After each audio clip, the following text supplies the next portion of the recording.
Hello, everyone, and welcome to Hope. My name is Tammy Lynn Connors, and today I have my new friend Keith with me. How are you today, Keith? I'm doing good. How are you, Tammy? I'm great. Thank you. Thank you so much for joining me today. It's funny. I always tell people, whatever you believe, God, the universe, of course, I believe God puts people in your lives for specific reasons. I came across Keith on TikTok actually, and just kind of was following him and stuff. And then one day we were chatting about my podcast, and he said, or I was getting ready to share my story on another interview. And he said, "Oh, I have a story." And he kind of filled me in a little bit. And I was like, "Oh, well, that's why we met, because you need to be on Hope." So, what Hope is helping other people evolve. And my mission and vision here is just to offer people hope. I feel like people in this world, especially in the day and age now, feel like they're at home struggling all by themselves. And unfortunately, a lot of people have been through struggles, but fortunately, a lot of people have gotten to a strength with their struggles. So, what I do is I share those stories in hopes that you're laying in bed one day and just feeling all alone and struggling alone, but you hear Keith's story of hope, or Allison's story of hope, or my story of hope, and you're like, "Oh, I can get out of bed today. I can open my front door and walk outside." So that's my whole vision and mission here. So, Keith, you're in the Dallas area. Yes, I am. Okay. Weather's a little chilly there today, you said, huh? It is, man, cold, wet, and rainy. Now, cold for Dallas is, 50 degrees. We're bottled up in fur coats pretty much, wrapped up in fur coats when it's that Right. cold. Yeah. But So, did you have tornadoes come near you yesterday? I did, not too far from my area. It's about 30-minute drive from where I am. But yeah, that's close enough. I mean, anytime there's a tornado, it spawns other tornadoes. So it's a little scary around here at times when that happens. So. Yeah, yeah, I was seeing that yesterday. I was like, "Oh boy, I hope all my friends in the Texas area are doing fine." Yeah. So I've been checking in on everybody. Thank you. Thank you. So thank you for coming on here today. I know that you briefly gave me a little bit of your story. So I guess if we just want to start out, like your story of hope started, or struggle, I guess, started at a very young age. So if you just want to maybe start there, and we'll just go from there. Well, yeah, you know what? And this is a great thing that you're doing, Tammy, and I appreciate it. And not only, do we hope that this actually helps someone else, but this is also, I think, going to be therapeutic for me as well. You know what I mean? Because there's still struggles out there, and having to deal with things. You know, uh, I applaud you for doing this, because this allows people to talk and tell a story, and for most of my life, and men, we tend to not talk about things. That's, we're taught not to cry, or we were taught not to cry, and we tend not to talk about things, and we bottle a lot of things up, But for me, what I feel like I had as a childhood was pretty traumatic. Now that I go back and look at it, hindsight is 2020. And I can go all the way back to when, I was basically 3 or 4 years old as a kid, and my mom, well, first of all, my mom and dad were teenage parents. They were 16 years old when I was born. So I've never seen those two ever live in the house. They were never together. I've never seen them together in my entire life. Okay. That's number one. And a lot of Gen Xers, we're latchkey kids. That's what we were. And my mom was a single parent. But before that, before she became a single parent, she married my stepfather, and they weren't married long. And her and my dad and my stepfather all went to high school together. Okay. Well, after talking to my dad some years later, I mean, because we do have a relationship now. We didn't before, and we do now. Knowing that they all went to the same high school, they used to bully the stepdad. Oh, geez. Yeah. So you might begin to kind of put two and two together what the stepdad might be doing to me at this point, right? Right. So there was a lot of abuse there, a lot of abuse, as a kid. And it's tough to go back and think about it because, I mean, I took some beatings, you know what I mean, and dumped in hot scalding water, things that when you look at me today, you won't ever see that. And that's a lot of it, and I go back and sometimes, as sad as the story is about Robin Williams, it's like I can give you something and show you something, but that's not a that's not a true depiction of the things that I've been through in life. You know what I Right. mean? And Yeah. I know I'm not the only person that's been abused in that way. And I thank God that I'm a survivor of those things, right? Yes. So, and it really kind of started there. And he was a guy that was in the Air Force, and he sold drugs. He sold weed, you Mhm. know what I mean? And, I would say 5 years old by this time, and he's selling weed, and it's it's in our freezer, and people would break in our house just to steal the weed and stuff like that. And one day I was sitting there watching him bag it up, and he looked at me and he says, "Hey, what are you looking at?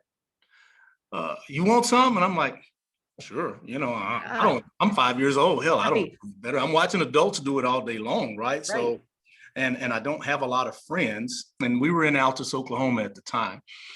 I don't have a lot of friends. And so I said, sure. So he proceeds to roll a joint, and boom, and there I am. I'm smoking at 5 years old, Oh smoking my weed. goodness. Yeah.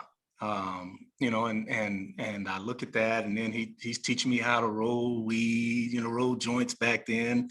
And it was again, that was a tough time in my life, but I didn't know it back then, what it would cause for me later on. Well, fast forward, and I'm smoking now, and I'm smoking all the way up until I'm 14 years old, basically, Mhm. from age 5 to 14. And I would say at age 12, 13, I was selling weed. I Mhm. didn't fool around with anything else. Of course, crack was coming into to the light then, Right, here comes right, crack. But I didn't get into that stuff. I was more the weed guy, and any of it was bad back in that day, especially being a young black man, because, not only that, the things that I had to deal with was not only that internal stuff, but it was also racial prejudice.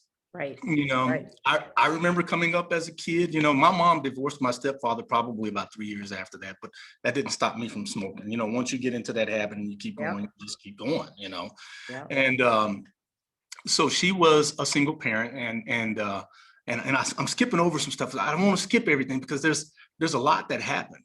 So my Yeah. mom ended up having a real nervous breakdown, and was sent to MHMR, a mental health institution. And so I was without my mom for almost a year and a half, 2 years. Wow. And And she how pulled, old were you then? I would have been 9 or 10 years old. Wow. nine or Yeah, 10 years old. that's traumatic. Yeah, it's very Traumatic. traumatic. You know what I mean? Because Yeah. I'm living in the house with it's not even a house, I'm sorry. We stayed in a 2-bedroom apartment. There were 5 women and me. Oh, geez. And I couldn't, here's the funny story. I couldn't sleep on the couch, because that was the only place for me to sleep. I had to sleep on the floor because the couch my grandmother did not want me on, Hold because on one second. You got quieter for some reason. okay. I don't know what happened. Try now. Okay, can you hear me now? I can hear you, but you're quieter, but I don't know what happened. But go ahead. It'll be fine. Okay. Let's see, I'm checking my mic. Huh. My mic won't move. Okay. Okay. But There you anyway, go. You're good. I'm good. Okay. Yep. But anyway, so and my grandmother, and man, beautiful lady, and she did the best that she could do, because she had to house her children in the house too. I mean, my aunties and my cousins, they were there, and my sister. I had my mom ended up having a baby by my stepfather and sister, and she, man, I tell you, Tammy, when I think about it, and some of the things that I go through now, I'll sleep on the floor before I ever sleep in the bed right now, Mm. to this day, Yeah. because that's where I had to sleep. I couldn't sleep on the couch, which was the only available bed for me, because back then we had plastic covers on the couch, and you weren't allowed to sit You're on the allowed to couch. sleep on there. Nope. That's right. Right. I was a remote and I was the antenna, and I had to sleep on the floor, you know what I'm Oh, saying? geez. So, um, but that was that was something. Again, I look back and I was like, geez, I said, this is not normal now, you know what I mean? And it wasn't, and but what could you do? Right. Right. It was just circumstance. It was what it was. And for me back then, it was normal, Right. so Right. I didn't know anything. I didn't know any better, you Right. know. Yes. And then so fast forward, my mom gets back out, she's doing a lot better. But here I am now, 10, 11 years old, and my sister's about 3 or 4 years old. She had to be 4 because she was going to school now. And my mom, she went to school and became a respiratory therapist. So she really pulled herself out of it, man. She Oh, worked yeah. hard. Here's the downside. She worked the 2:30 p.m. to 11 p.m. shift. Okay. Mhm. Again, I never saw my mom, Right. Yeah. and here I am now, and I have a child basically because I'm having to raise my baby sister, Mm-hmm. so I'm having to grow up a lot faster. And I think studies have shown that the thalamus in the brain just it doesn't, it doesn't grow like it's supposed to Right. because you had to grow up so fast, Right. you Right. know, Oh, which yeah. is tough. That coupled with already having like genes that are linked to being bipolar. Mhm. I have a bunch of those genes, and I am, I take medicine for it. We'll talk about that later on. But oh man, it's really, really, really, really been tough, and you go through those things, and then you find out later on in life that you have triggers. But let's go back to 10, 11 years old, right? Okay. Here I am, my mom's going to work, I'm raising my sister. I have to make sure she cooks, and I would make sure my sister was in bed at a decent time. And between 8 and 12, I'm out in the streets. Oh, yeah. My sister's in bed, but I'm out in the streets, so I'm being Wow. raised by the streets. You know what I mean? Yeah. And so that was something. I look back and I'm like, that is not normal. Right. That's not Right. normal. Right. And you don't know that until later on. You know what I Later mean? on, right? When you Yeah. look back and you're like, when somebody says reflect back to different things that you would tell yourself now, and you're like, well, I would definitely be telling myself right now that was definitely not normal That at all. wasn't normal. You're No, right. no. But So that's what you lived at that time. So that's to you, it that's was what normal, yeah, that's where I right? lived. That's where I lived. And so one of the things that um again, that was the internal stuff. The external stuff was the racial prejudice. I mean, let's talk about that for a Yeah. second. Yeah. I remember me and my grandfather, because he was really pretty much the only male, role model or figure I had in my life. And I would only see him maybe every other weekend. Right. Well, I remember him wanting to buy a truck. And this was a very nice truck. And this was back at the time, and again, I'm on age and date myself here. This was back at the time when you had CB radios, and that was a thing. You got Okay. breaker Yep. 10-4. I Oh, imagine you yeah. know what I'm talking about. Breaker 19. That's right. Smokey and the 10-4, good Bandit. buddy. Yes, we wanted those things, you know what I mean? And my grandfather and grandmother, they owned a janitorial service, and back then we couldn't get the jobs. I can tell you right now, back in 1975, there was not going to be a business analyst, a black business analyst in the South. It just wasn't going to happen, and it didn't even really exist per se, but just wasn't going to happen. But anyway, those were the jobs that we could get back in the day. Mhm. God, man, I'm bringing back stuff, and it's this is good stuff. I'm telling you, I like this. Before I get there, let me go back to 11 years old. Okay. Okay. Okay. Yep. Because these are the things again that we witnessed. So here in Texas, in Dallas, there's a place called the State Fair. Okay. And at the State Fair, Texas, that's where everybody, it's like Six Flags. I mean, it's just everybody goes. It's a huge event, right? Well, one night, me and my cousin and me and a couple of cousins of mine, we went to the State Fair and we were walking home. Now, mind you, again, I am 11 years old. Okay. Mhm. We were walking home, and I remember two white guys in a record truck. Now, I am probably, I'm tall, lanky, skinny. I'm probably barely 100 pounds, if that.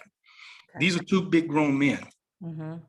They pulled alongside us, pulled out a shotgun and a rifle Oh. on us, and said, "Boy, did you whoop him and his old lady?" And we're like, "What are you talking about?" And I darted. I took off running. And my other cousin, Aaron, he took off running.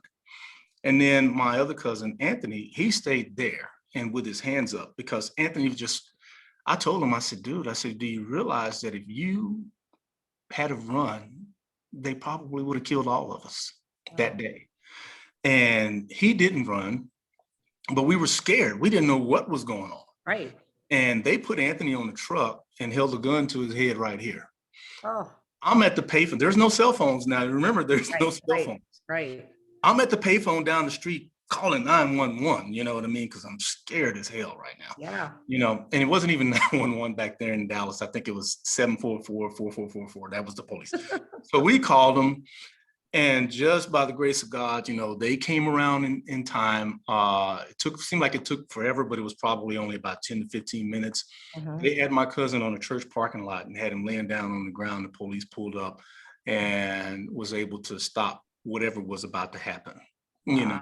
And so, again, just trauma. And I can't tell you how many times I've seen, you know, that trauma, those things go on, because it was, you know, I'm borderline PTSD and bipolar, you know what I'm saying? And so I can't tell you how many times that I've seen people get killed. That's not normal at a young age. You don't see that. I've seen people pull guns on people, and everybody's pretty much seen that.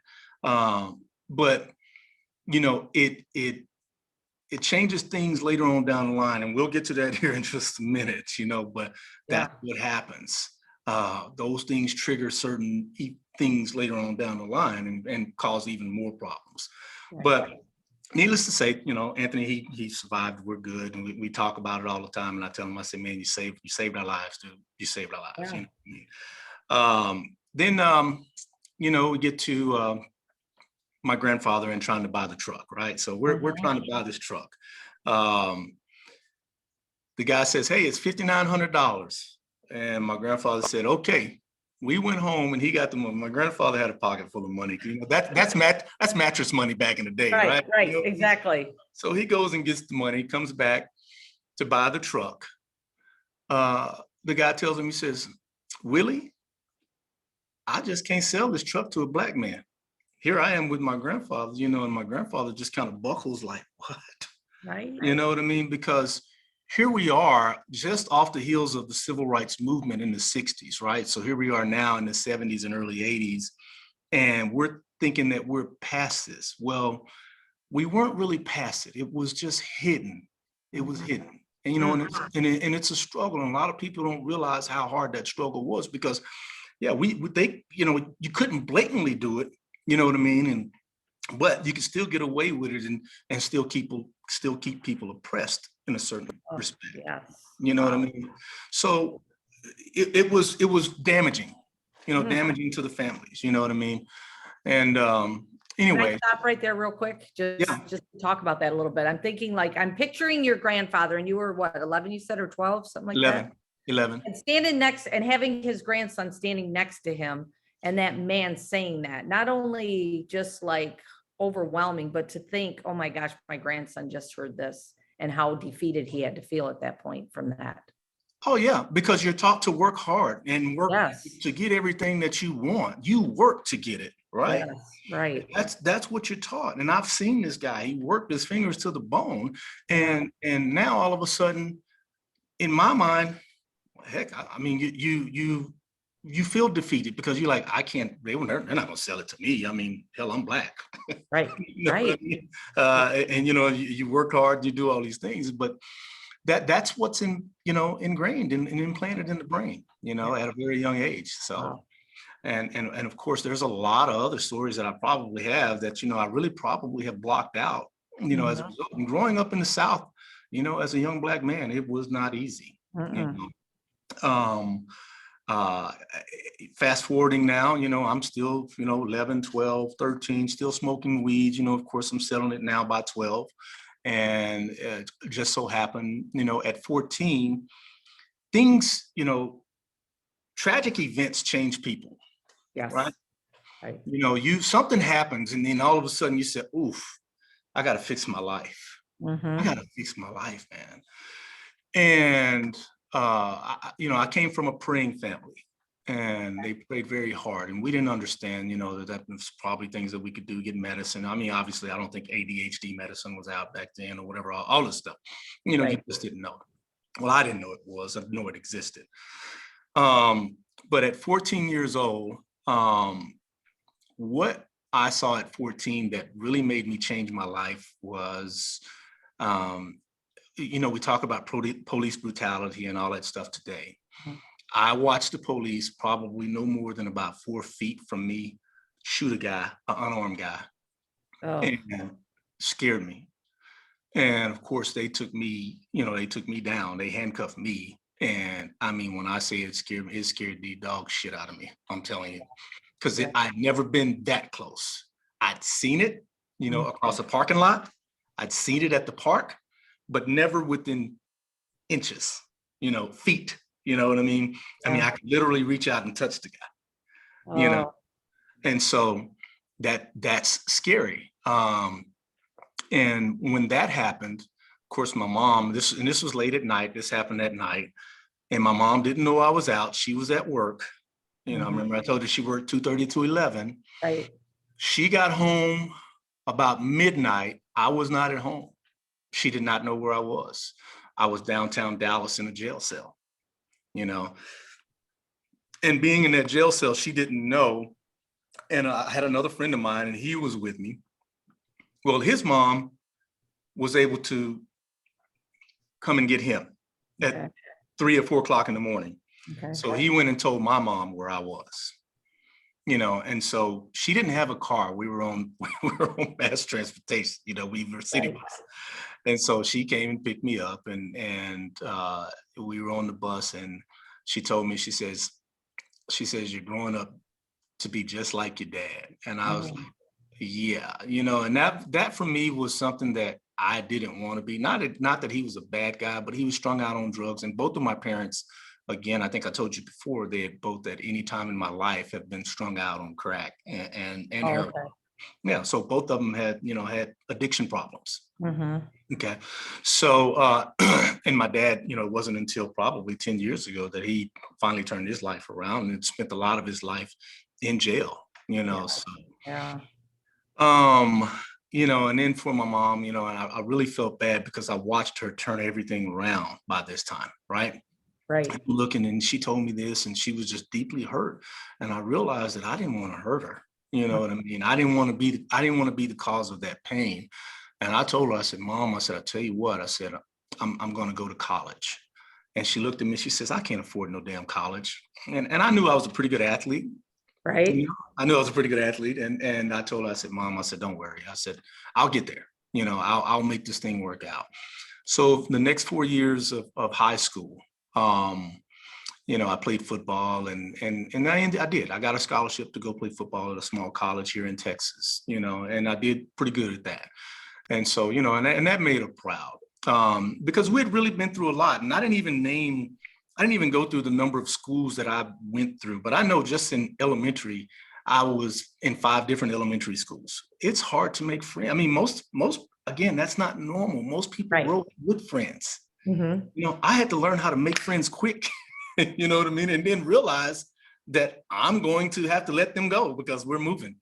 And then in Right. middle school is 2 years, right? Well, I went to 2 middle schools. Oh my goodness. Yeah.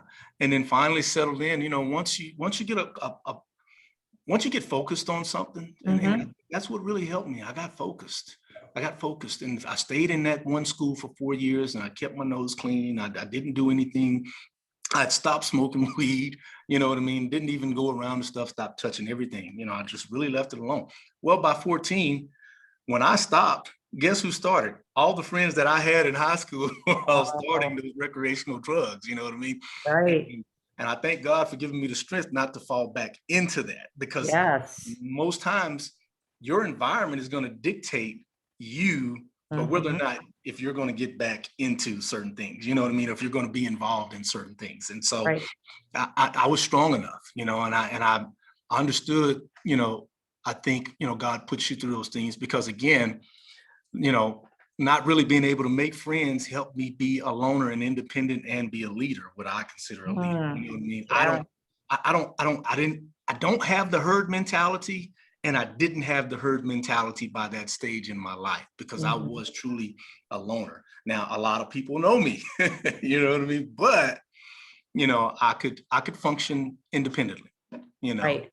Can I And ask a quick question about this too? So you Yes. said, so your mom on that bus and you're like, okay, I don't want to hurt my mom and I don't want that was your big like turning point. So was it hard for you? Because now you were selling weed and I'm sure you were making pretty good money selling weed.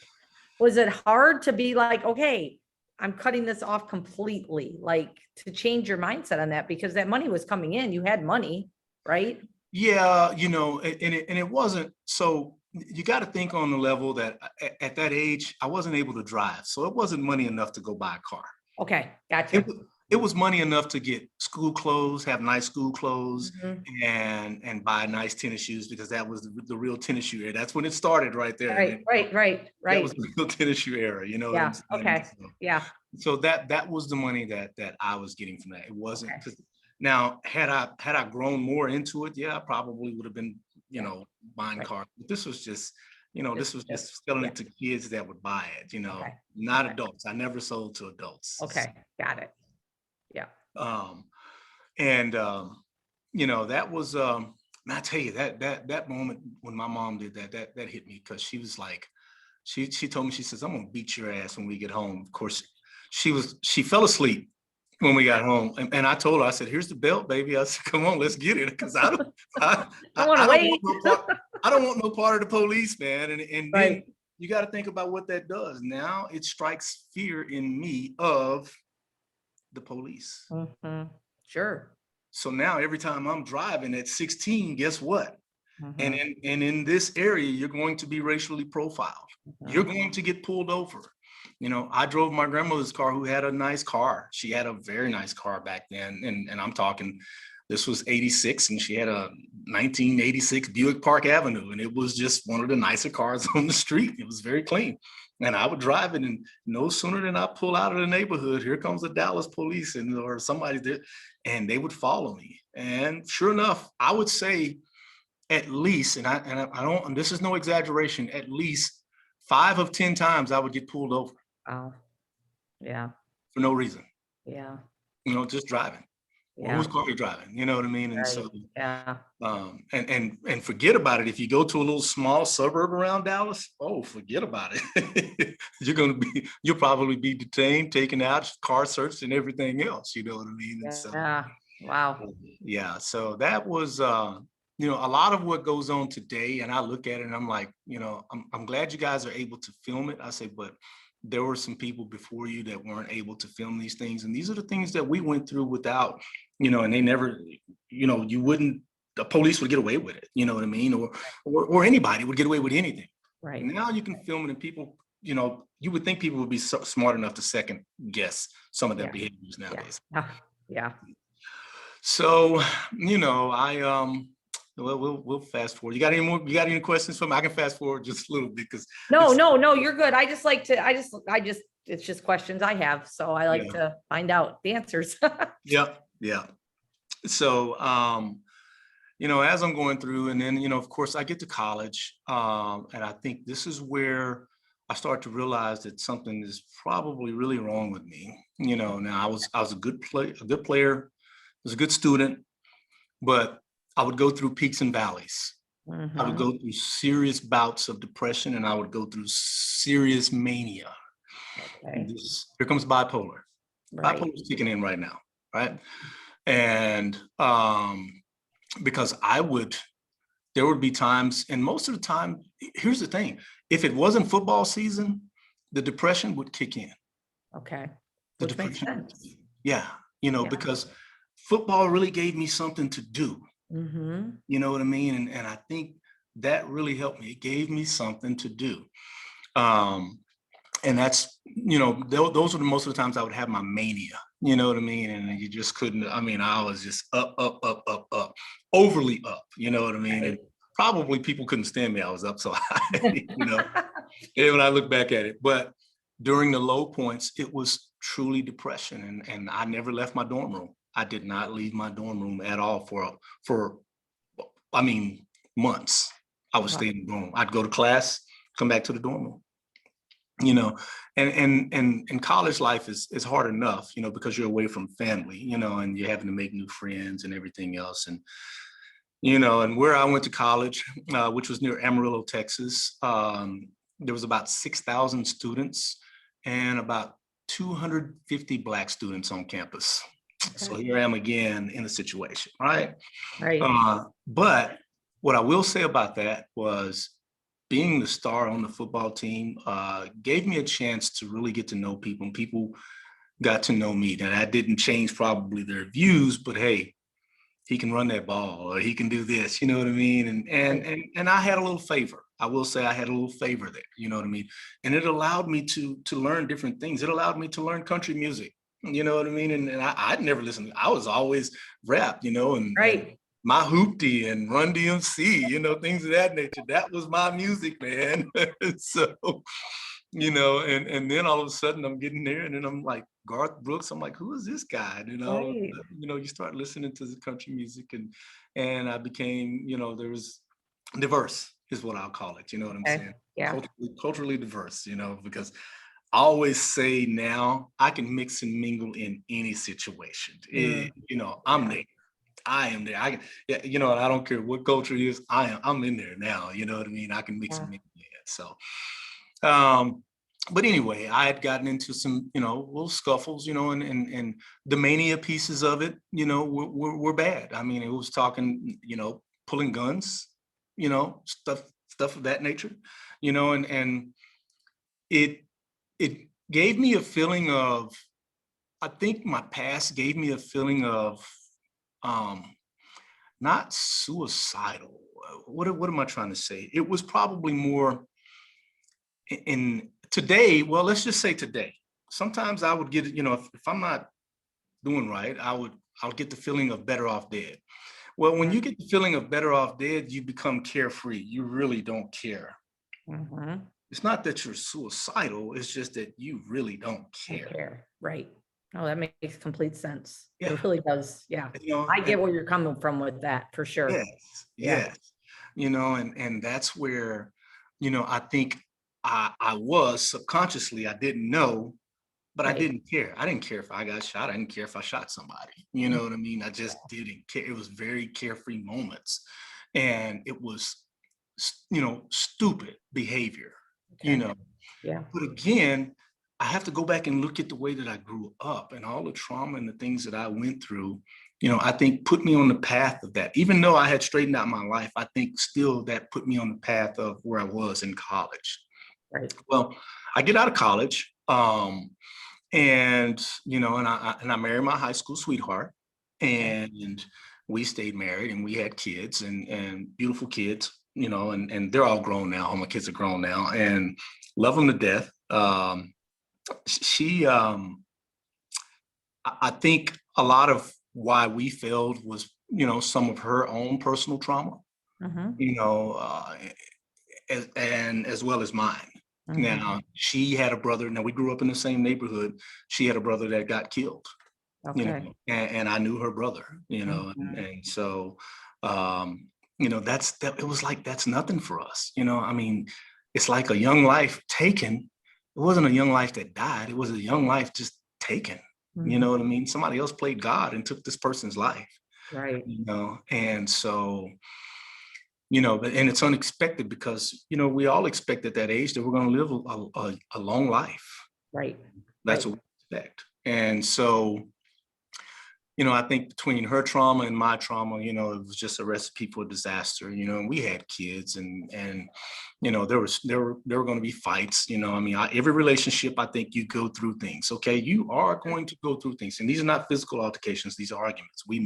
I would never, and remember I was raised in a house full of by 5 or 6 women, right? Yeah. Yeah. You Listen, knew better. I knew better than that. You hear me? Let me tell you something.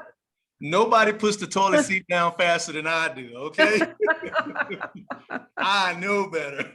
Yeah, for So it was nothing sure. for me, you know what I mean, to you know, to really, you know, despise that type of, you know, altercation. You know what I'm saying? And Right. she could Yeah. hit me, and she never hit me. She never hit me, but I'm saying she could have hit me 100,000 times, and I wouldn't have even touched her. You know what I Raise the mean? finger. You've been like, let me put that toilet seat lid down. That's right. That's it.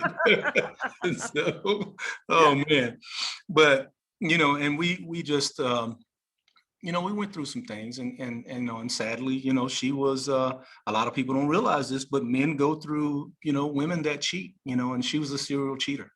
She was a Oh, okay. serial cheater. Mhm. And that really was, the demise of our relationship.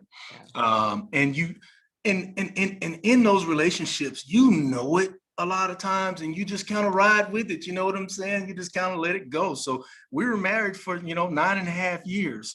And so here we are in 1996. And I'm kind of like, when we were married in 1996, I'm kind of like, man, this chick's been cheating on me. You know what I mean? And so I finally figured it out. And I always tell people, I said, most marriages, most people stay in marriages 3 years too long, Okay. Yeah. because you kind of know, what's going on, and all of a sudden you just kind of figure it out. But it takes one trigger to make you say, Mhm. okay, I'm done. I've had enough Yeah. of this, Yes. and that's really what happened in that relationship. It was like 96, and I'm like, I know she's cheating on me. I can't believe she is. And why? I don't know. You know what I mean? And again, it may be something in her, and I've even expressed it to her. And most people don't want to believe this, but a nymphomaniac is a mental health disorder, and it's women, and I think that was really what she was affected by. She Mhm. had a good life. I worked hard, and I'd Yeah. worked 2 jobs. She didn't have to work, you know. And I didn't tell her she couldn't work. She could have done whatever she wanted to do, and a lot of times people say, well, you made her life too easy. No, I don't think that's it. I'm not going to give her that excuse. You know Right. what I mean? I'm just not going to give her that excuse. I just think that there was more going on inside her head. Like I said, she probably had her own trauma, stuff that I Sure. probably never even knew about. You know what I mean? Sure. In her background that may have caused her to be a certain way. Mhm. Well, needless to say, 96 to 99, we kind of get into arguments almost every week. You know what I mean? And we had never done that before. And it was because I knew, you know, and in 99, because we have kids now. So I'm a traditionalist, and I didn't want my kids to grow up what? Like I grew up, right? Right. Right. Without dad and without mom. I didn't want them to grow up that way. Right. So I had become a traditionalist, and I wanted my kids to have something special. I wanted them to have mom and dad together forever. Mhm. And I was willing to make that work at all costs. But needless to say, my grandmother passed away in 1999. Okay. Um, and it was then that my eyes opened, and I said, you know what? Life is short. Mm. You're not happy. I'm not happy.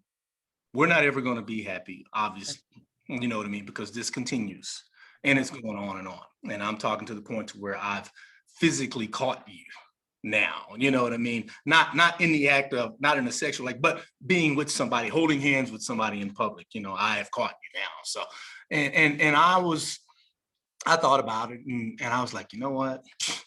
Let's just, let's just move on with our lives. You go your way and I go mine, right?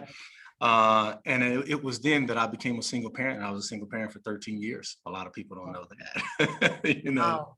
Yeah, Yeah. I did that for 13 years. And let me tell you, I commend my mom, because the struggle was real, baby. I'm not gonna lie to you. And You how know, many kids? I have 10, You five have 10 boys. kids? Yes, 5 boys and 5 girls. Yes. Oh my goodness. Yes. Yes. So You saw my eyeballs get really big there. I I was know, not right? Right. expecting that. Yes. And Wow. let me tell you, and that was something that I was going to kind of get back to too. And, Yeah. and I kind of skipped over it. I'm sorry, there's so much going on. But That's okay. at being bipolar, you become impulsive. Okay. You know what I mean? And you start Mhm. to, you start to do things, you start to just, you're going out and you're having sex, you know what I mean? You become impulsive. Mhm. And when I broke free, I just, fuck life, fuck life. I don't Right. care. Right. You know what I mean? Knowing that everything's out there, you know what I mean? I became carefree. Again, it goes back to that whole Yeah. carefree thing. Yeah. And at any given point during those 13 years, I had 8 of the kids in the house with me. Wow. Yeah.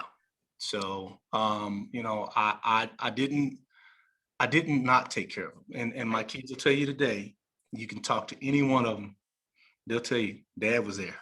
And you know, and my son, there are even articles in the newspaper because my boys were, you know, big time football players, Okay. and my son would always say, he says, listen, he says, my dad, you know, not only my dad, he's my best friend. He's never going to tell me what I want to hear, and I didn't. I never told them what they wanted to hear. I told them the truth. Right. You know, and I think with this project that you have here with Hope, I think that's what people need to come to grips with, is just start telling the truth to yourself. Yes. You know, that way you can face it and you can get past it. Yes. You know, that's the focus, is to get past it. But the more you lie to yourself, the more lies you have to tell to yourself, you know what I Yeah. mean? And everyone else and everybody around you, you know what I mean? Right. You know, you have to get through it, you know? I mean, do I like talking about being on bipolar meds? No, I do not. You know what I Right. mean? Do I like talking about my family history? No, because when you see me, you really don't see, people don't see that when they see Oh, no. When you sent me that message, I was like, what? Like I was like, well, this is why we met. So you can be on me. Hope, Yeah, yeah. you You know? know, and there is hope, you know, but it takes prayer. It takes you getting out, and I think it takes you getting out and doing things and keeping yourself occupied. And sometimes you're gonna have to close the door on other people around you, and those people, and getting out of those environments that cause you strife and cause you to go into deep states of depression. Now, there's one that I just really can't contain and control. It's just that when you know, the death of a loved one for me is one that I take extremely hard. It really dumps on me hard. And that comes from 1999 with my grandmother, you know, all the way up until now, you know. And of course, like I said, I was a single father, you know, and the kids kept me busy. So I didn't have, during that stretch of 13 years, I didn't have those crazy waves. I was balanced. I was a little level because we were always doing something. So I stayed busy the entire time. You know what I mean? And we didn't want for anything. I made good money. So that helped. You know what I mean? We had a house. Everybody had a room. Everybody had a bed, basically. You know what I mean? Well, some had to share a room. Now, wait a minute. Right, We didn't right. have, I'm like, man, you got a mansion. we didn't have a 10-bedroom. 10-bedroom house, 12 bathrooms. Yeah. Yeah, right. Yeah, the biggest fights in the house was probably for the bathrooms. Let For me the tell you. bathroom. Oh Yeah. my God. And then of course, can I use your bathroom? I'm like, no, Right. No, off Yeah, limits. yeah, you gotta wait. But but yeah, you know, and that really kept me balanced. And then what I started to notice was that as these years were passing, the kids started getting older and graduating from high school and going on off to college. Well, guess who's starting to be alone now? Guess who's starting to be the empty nester, Right. you know? And becoming that empty nester, I didn't realize it, but I was like, man, I said, I can't do this, you know, because I've always been in control, you know, at this Right. point, you know, and I finally had my group that I was in control of, that I was leading and leading down the right way. You know, they all went to college. I cannot complain. I mean, my kids have done wonderful things in life. Now, none of them are major superstars, but they're my major superstar, you Right. know, because Right. none of them have gotten in trouble that I've gotten into, and none of them have really seen the things that I've seen. And I think if you go to my TikTok, I posted a video of my son rapping about some of the things that he's seen about police brutality and everything. And it touched me. And I said something. I said, I never thought I would see the day that my kids would have to see some of the things that I saw. Yeah. And what's the saying? We've come so far, but Really, we haven't. they haven't. I mean, I don't really know the exact Yeah, saying, but right. we've come so far, but really we have not.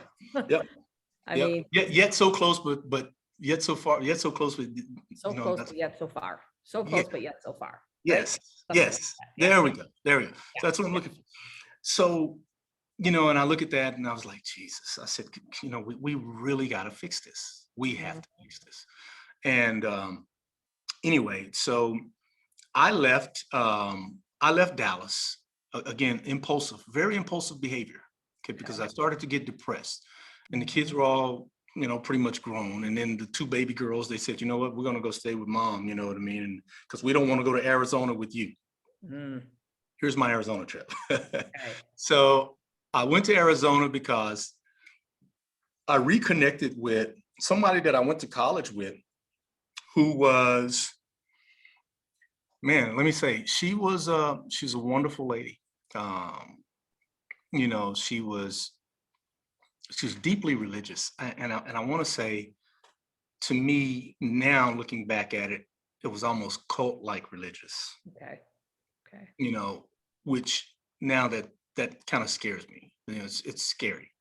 Um, but again, my impulsive behavior, took me there, and that was I look back at it, I said that was a low point for me. That was a bipolar moment. That's when I was like, you know what, I don't want to be alone, and I just jumped. I sold my house here in Dallas. And I told the kids, hey, guys, gonna be all right. Come visit. I'm gonna go out here. And she and I, we got married, and we were probably married for about 9 months. And when I tell you, this woman scared the hell out of me. She scared the hell out of me. Again, remember this guy that doesn't fight and hit women, right? So, Right. okay.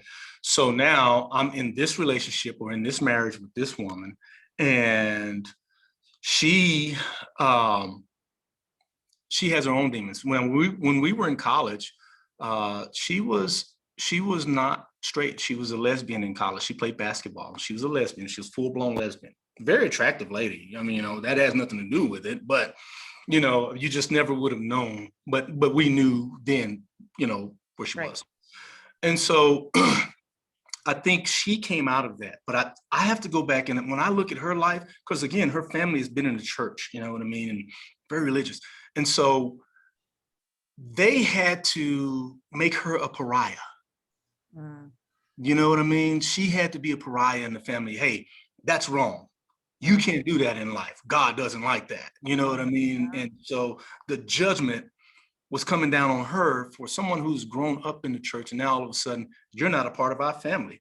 And I think mentally, I think that affected her when she and I got together, because I was the first man that she had been with. Right. So I think because she had to fight all her life, she thought that she had to fight me. And when I tell you, she was like an umpire in my face, like this, hollering and screaming at me, and I'm like, Sophia, I said, I'm not that dude. You don't have to talk to me like that. I said, here's one good thing about me is in a relationship, if we don't agree, I can agree to disagree. Right. If you like Trump and I like Biden, look, it is what it is. Okay. Right. We don't worship these guys. You know what I'm saying? If you like Putin and I like Trump, then we don't worship these guys. You know what I mean? These are not guys to be worshiped. They're humans just like we are. I mean, I just hate that some of them are in control. You know what I'm saying? Because, it's affecting not just them, it's affecting all of us. Anyway, so I'm going to fast forward here because she and I had some arguments, and she helped me get a job at the local high school, South Mountain High School there in Phoenix. And, I coached, and coaching takes a lot of time. And she says, what's taking you so long? So I quit that job mid-season. What coach quits mid-season? No coach quits. Goodness. So I quit because I wanted to make the relationship work. Mm-hmm. Didn't work. Still didn't work. There was always something going on. I started a new job. I came home early from work one day, and she says to me, what are you doing home? And I'm like, I live here. What are you talking about? This is at lunchtime. I'm like, I live here. I said, my boss said I can get, why didn't you call me and tell me? And I'm like, I didn't know I had to. I thought you were working. I mean, I live here. I got a key. I can get in. Just come home, I was like, well, would have been common courtesy. Okay, so let's fast forward a little bit. And we're laying in bed. One place I never want to argue is in bed. Listen, the bedroom is for not for arguing, okay? Right. We can go out in the den and argue, okay, but not in the bedroom. Not at night when we're going to bed. That's makeup time, right? Right. So this chick laid in bed for 8 hours straight and opened and closed a pocket knife like this. So here I am. Here's Keith, and I'm sitting here, and I'm like, oh my God. I was like, what is this? What's really going on here right now? Because I'm scared. I'm like, okay, so in my mind, I'm like, okay, she's going to stick you. Okay, when she sticks you, You're going to have to wrestle her or knock her down somewhere, but do not take the knife out because you're going to bleed, and don't let her stab you like 15 times. You know, if you have to break a wrist or something, you know what I mean, do that. But these are thoughts going in my head, you know, because I'm like, what is going on with this chick, man? What's happening? And so she, man, I woke up, you know, the next morning, I said, Sophia, I said, let me ask you something. I said, why would you do that? I said, don't you feel like that's a threat? I mean, what if I cocked my gun in bed all night? Isn't that a threat? Well, yeah. And I'm like, well, she didn't say it like, well, yeah. She said, yeah. Okay. I don't want people to get the wrong idea, right? Right. I got you. She said, yeah. Yeah. But she said, yeah. And then I'm like, well, that's what you did to me. I said, you scared me. You can't do that. And so, boom. All right. Now let me fast forward to my last night in Phoenix. Okay. Because there's a whole lot of stuff that went on in between there. But this is stuff that's going on with Keithy. You know what I mean? Keith is like, I've been through some stuff, man. And so my last night there, we were in bed arguing and again, and I was like, oh, you know what? I'm going to go downstairs and watch TV. So it was about midnight. I went downstairs and I started watching TV. And why I'm watching this channel, I don't know, but it probably affected what happened between the next 24 hours. Okay. I'm watching A&E, and on A&E, there's a show called Snapped. Okay. Well, I started thinking in my mind, I said, well, you know, me being a man, I don't want to star on Snapped because I've never seen a man make it out of Snapped. I just have not. Snapped, there's not a man that I've ever seen make it out of the show Snapped. And the woman's always apologetic.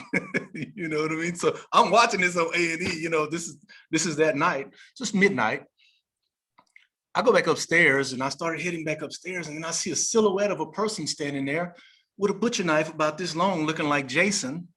And this was about 4 o'clock in the morning.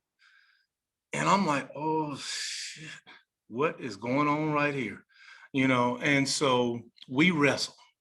And we wrestled, you know what I mean? And I'm trying to get this knife out of her hand. I'm like, you know, what am I going to do? You know, and I wasn't trained like I am now to disarm somebody or take a knife out of it. Now, you know, and that caused me to be able to I went to a class to do that because I'm like, I'm not ever letting that happen again. Right. So needless to say, you know, I was able to get the knife out of her hand, but I had to stretch her out into a crucifix from behind her and pray. And I prayed for 30 minutes. And I swear to you, whatever I did, I must have exorcised whatever demon that was in her out, you know, and it was a scary, scary moment. Tammy, when I tell you that was probably one of my most scared moments in life because I just didn't know. And in my mind, I'm thinking, I'm like, wow, I say, if something happens to her, they're going to blame me, her family, because I didn't have any family in Phoenix. They're going to blame me. And if something happens to me, they're going to blame me. Right. I did it. I caused her to do it. You know what I mean? Right. That's what it was going. So I was in a no-win situation. And I realized that in that moment, and she was so exhausted. She had dropped the knife after I prayed. I put her in bed and I called U-Haul. And it was about 5:50.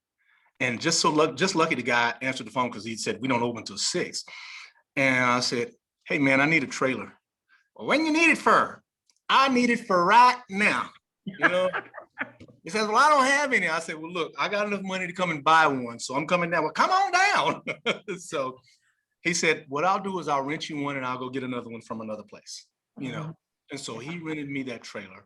I get back about 6:45. I start loading my stuff. Yeah. And you know, and I'm loading everything and quietly, and she's just out. I mean, I'm talking, she's out. So finally, I have a TV in the bedroom that I brought with me, and it was a plasma TV. And if you're familiar with plasma TVs back in the day, they were very expensive, you know what I mean? Right.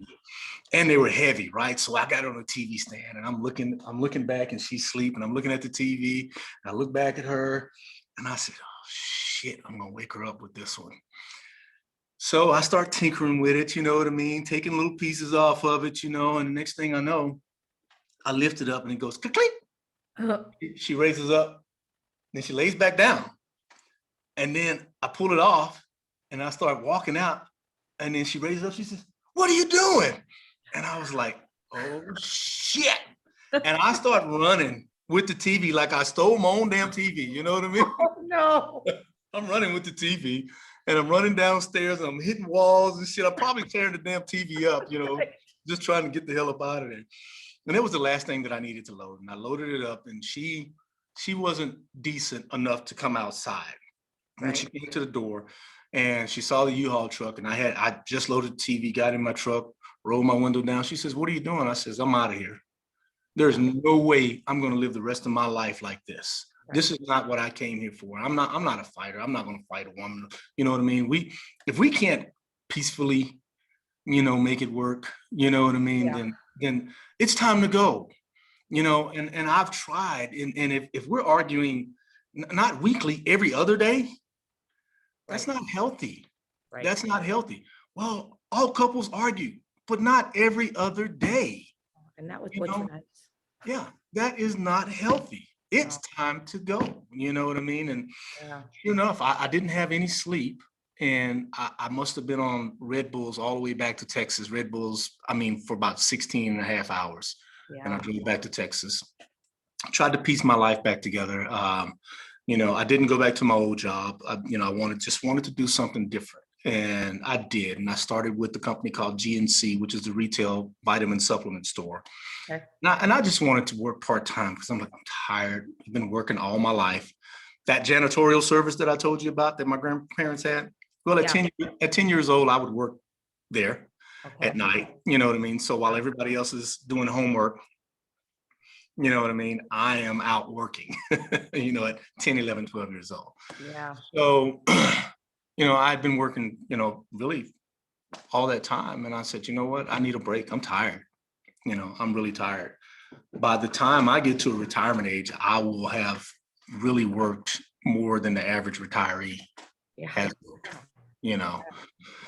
And so, anyway, so I started working there and elevated really quick. Within a month's time, they said, "No, we need you to be a manager." I said, "You're just too talented." And then within a year's time, "No, we need you to be a regional sales director. You're just too talented." You know what I mean? And so I'm like, okay, cool. I took the position. Fast forward to 2018. Okay, so now here we go. There's a lot. I'm sorry. Do we got time? No, you're good. You're good. I have all the time in the world. You are good. Good. So, and we're getting to the end of this thing anyway. 2018 comes along. My sister, and I call her my sister. She's really my aunt, but I was older than what she was. Okay. Her name's Tiffany, and she went to the hospital because she thought she had ulcers. And her mom had just passed like a year before, and she thought she had ulcers, and she went to the hospital. She says, "Hey, my stomach's hurting," and find out that she had a cancer. And she and I are very close, very, very close, because we were so close in age. I was born in July and she was born in November after me. Yeah, so I was older than what she was. So. Right. And she called me, when she went to the hospital, she called me and told me, I was like, "Oh, okay." I said, "Well, they'll fix you." Then she called me, she didn't tell me, but about 3 days later, she was still in the hospital. I was like, "Well, why didn't you call me and tell me?" She says, "Well, they were running tests and you need to get over here quick. You need to come and talk to me. I got something I got to tell you." And found out that, this was 2017, found out that, she had, and it's eerily similar to pancreatic cancer. Okay. But it's the name is cholangiocarcinoma, but it's bile duct cancer. Okay. Yeah. And it is there's no fight. You're not, at that point when they catch that, just like pancreatic cancer, by the time they catch it, it's in the blood. It's it's just it's tough, and she and we knew it, and I drove her to Houston every other week, and for her treatment, because we went to MD Anderson Cancer Center. Okay. And MD Anderson in Texas is like number one. I mean, they're probably like number one in the entire country, to be honest with you. But there was hope. You just, in your mind, that this is not happening and this is not going to happen. Right. But the reality of it is that, she just wasn't going to, I mean, they had already given her 6 months. She made it a year, and, she succumbed to cancer. She died from cancer. Meanwhile, my job, I'm still doing good at my job, but my job is having problems. So at the same time, I get laid off. So Mm, she dies and I get laid off, mm. both at the same time within 15, 20 days of each Oh, other. So here comes that valley. right. That's what I was gonna say. There you go, right into that valley, hard too, right? Extremely hard. Yeah. This last one was the hardest one, and I can't even say that I've really come up out of it. Mhm. But what I do say is that I try to do a lot of therapeutic things, and I try to keep myself active and busy. I force myself to be active. Mhm. I have had a TikTok account for the same amount of time as everybody else. You know, back in pandemic days, the start of the Yeah. pandemic, right? Yeah. That's Yeah. 2020. I was never active, Mhm. but I was in such a low that I Mhm. really couldn't be active. You know what I mean? And so I ended up picking myself back up. And what you see now today, Tammy, is me forcefully getting out and doing things. And it's been therapeutic. That is, I mean, the app is unbelievable to It be really is. because I don't have to talk to anybody. I don't have to worry about anybody, and I think I even posted a message there, how people get so bent out of shape. And it's like, you have all these tools in the world to not look if you don't want to look. You can delete people, you can block people, you can do whatever it is you want to do, that you don't have to see it, Right. and you don't even have to look at comments that people, but you can do what you want to do in the app, just Mhm. within the app's guidelines, you know what I mean? And so Yeah. that's kind of where I am. I'm kind of not caring, you know what I mean, that what people think about me and stuff. And I think that's kind of the way, we really need to start looking at life, a lot of us, because if I start thinking about what Tammy's thinking about me, Mm. I'm going to run into problems. Yeah. Right.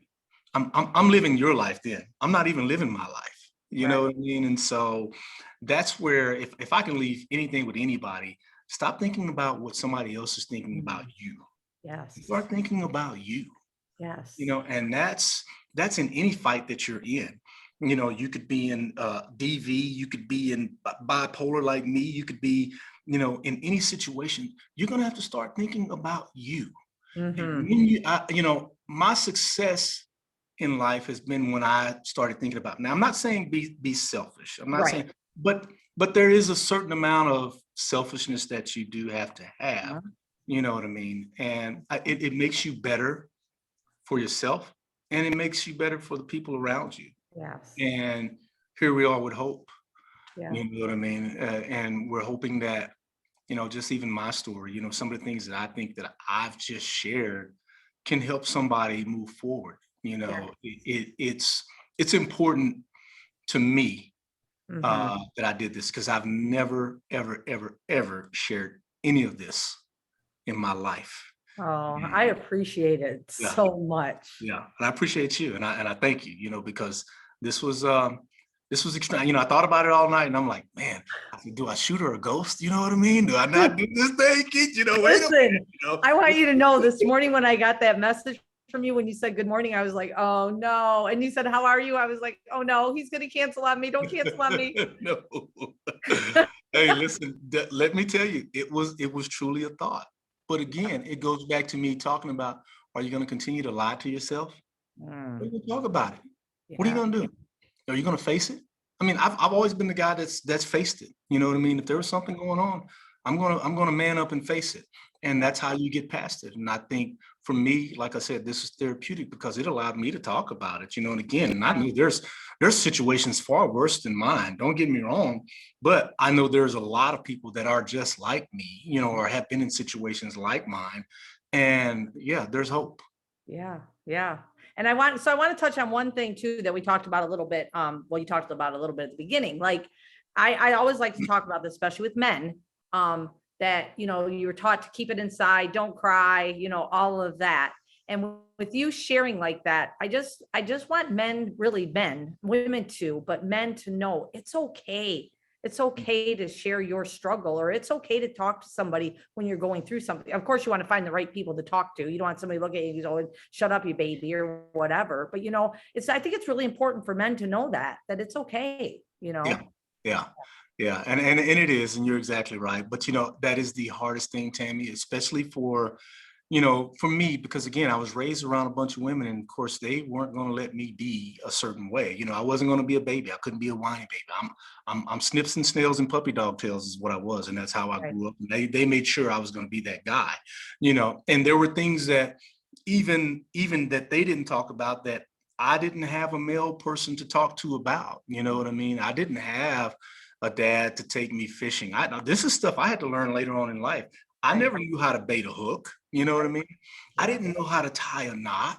You know, these are things that dads teach you, you Mhm. know. And now being a grandparent, you know, here I am now, you know, and I have grandsons, and I'm like, all right, let's go. Let's get your hair cut. Let me show you how to do this. Let me show you how to do Yeah. that at a young age, you know. Yes, So, mm, yes. So, well, thank you for getting on here with me today. I appreciate you sharing your story, and I appreciate you saying, you know, that it's helped you too, because I think that's part of the reason why I do hope is in other people can share their story that have never been able to before. They hadn't had a platform for it. So yeah, yeah. that's what I'm out here doing. So, and we'll touch base again. You know, I love to tell my You better. guests, you know, oh, we will.